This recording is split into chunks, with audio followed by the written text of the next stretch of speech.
Alors bonjour à tous, heureux de vous retrouver chers amis en ce vendredi 27 décembre 2024, 8h41 heure du Québec. Merci à ceux qui sont abonnés. Ceux qui ne le sont pas, faites-le maintenant. Merci à ceux qui m'envoient des liens, des messages, toujours pertinents, intelligents et très appréciés. Merci à ceux qui vont partager la vidéo, la commenter et écraser le petit pouce en l'air. Imaginez-vous, on est rendu là, en ce 27 décembre, la grippe aviaire a tué 20 grands félins au sanctuaire de Shelton, dévastant les efforts de conservation. 20 grands félins d'un sanctuaire d'animaux sauvages à Shelton sont morts de la grippe aviaire. L'événement s'est produit quelques jours avant Thanksgiving et l'association à but non lucratif se prépare à nettoyer le site pour pouvoir le réouvrir au public l'année prochaine. Le Wild Felid Advocacy Center a annoncé que plus de la moitié de ces grands félins avaient été infectés par la grippe aviaire en décembre. C'est un véritable cauchemar. Je n'aurais jamais pensé qu'une chose pareille nous arriverait, a déclaré à Como News Mark Matthews, directeur et cofondateur du Wild Felid Advocacy Center. Peut-être seulement dans un établissement où les chats sont plus proches les uns des autres, et les nôtres sont répartis sur plus de 2 hectares. Cette tragédie a profondément affecté les employés d'un sanctuaire qui pleure la perte de 20 animaux qui ont bénéficié des efforts de conservation des félins sauvages du monde entier. Donc, parmi ces félins-là figurent des tigres, des cougars, des lynx roux et d'autres grands félins. Continuons dans la même veine.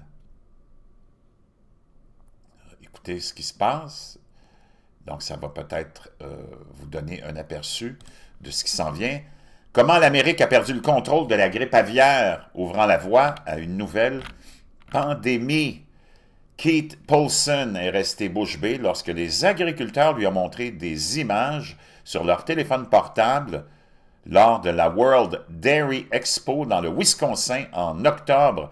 Vétérinaire spécialisé dans le bétail à l'Université du Wisconsin, Paulson avait déjà vu des vaches malades avec le nez qui coule et les mamelles qui s'affaissent, mais l'ampleur des efforts déployés par les éleveurs pour soigner les vaches malades l'a stupéfié. Ils ont montré des vidéos des systèmes qu'ils avaient construits pour hydrater des centaines de bovins à la fois. Par équipe de 14 heures, les ouvriers de la laitière pompaient des litres de liquide riche en électrolytes dans les vaches malades à l'aide de tubes métalliques insérés dans l'œsophage. C'était comme regarder un hôpital de campagne sur un champ de bataille actif, soigner des centaines de soldats blessés, raconte-t-il. Près d'un an après le début de la première épidémie de grippe aviaire parmi les bovins, le virus ne montre aucun signe de ralentissement. Le gouvernement américain n'a pas réussi à éliminer le virus dans les fermes laitières lorsqu'il est tombé ou lorsqu'il était confiné à une poignée d'États, en identifiant rapidement les vaches infectées et en prenant des mesures pour empêcher leur propagation. Aujourd'hui, au moins 875 troupeaux répartis dans 16 États ont été testés positifs. Les experts affirment avoir perdu confiance dans la capacité du gouvernement à contenir l'épidémie. Nous nous trouvons dans une situation terrible et nous nous dirigeons vers une situation encore pire, a déclaré Angela Rasmussen, virologue à l'Université de Saskatchewan, au Canada. Je ne sais pas si la grippe aviaire deviendra une pandémie, mais si c'est le cas, nous sommes tous foutus. Pour comprendre comment la grippe aviaire est devenue incontrôlable, KFF Health News a interrogé près de 70 responsables gouvernementaux, agriculteurs et ouvriers agricoles, ainsi que des chercheurs spécialisés en virologie, pandémie, médecine vétérinaire et autres. Cette enquête, qui s'appuie sur des courriels obtenus auprès des services de santé locaux à la suite de demandes d'accès aux dossiers publics, a révélé des problèmes majeurs, notamment la déférence à l'égard de l'industrie agricole, l'érosion des budgets de santé publique et la négligence de la sécurité des travailleurs agricoles et la lenteur des interventions fédérales. Exemple concret, le ministère américain de l'Agriculture a annoncé ce mois-ci une ordonnance fédérale visant à tester le lait dans tout le pays. Les chercheurs ont accueilli favorablement la nouvelle, mais ont déclaré que cela aurait dû se produire il y a des mois avant que le virus ne soit aussi enraciné. Il est décourageant de voir réapparaître tant d'échecs qui ont émergé pendant la crise de la fameuse COVID-19. a déclaré Tom Bolicki, directeur du programme de santé mondial au Council on Foreign Relations. Les dégâts causés par la grippe aviaire sont bien plus importants, mais leur ampleur sera laissée à l'appréciation de l'administration Trump et de Dame Nature. La fameuse USDA a déjà investi plus de 1,7 milliard de dollars dans la lutte contre la grippe aviaire dans les élevages de volailles depuis 2022, ce qui comprend le remboursement des agriculteurs qui ont dû abattre leurs troupeaux et plus de 430 millions de dollars dans la lutte contre la grippe aviaire dans les fermes laitières. Dans les années à venir, la grippe aviaire pourrait coûter des milliards de dollars supplémentaires en dépenses et en pertes. Les experts de l'industrie laitière affirment que le virus tue environ 2 à 5 % des vaches laitières infectées et réduit la production de lait d'un troupeau d'environ 20 %. Pire encore, l'épidémie fait planer la menace d'une pandémie.